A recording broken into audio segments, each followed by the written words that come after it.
spotkali się rano w kinie, bez snu, wakacje i wszystkie noce po świt rozdzielił ich los. I parę lat przybyło, inni byli już i lato się skończyło.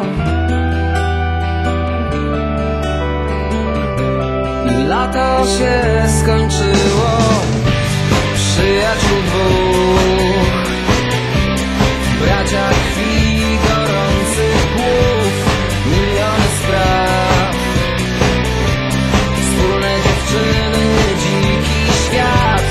Tak mijał czas i parę lat przybyło. Dziś nie ma braci krwi. Świat przeminął, mija czas i każdy z nas, choć ten sam, jest inny, jest inny, jest inny. Mija czas i każdy z nas, choć ten sam, jest inny, jest inny, jest inny.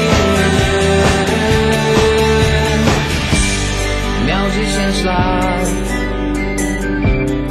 jasny książę małych spraw, z uśmiechem w życie wszedł. Zmienić chciał cały świat, upłynął czas. Parę lat przybyło, już nie śmieje się.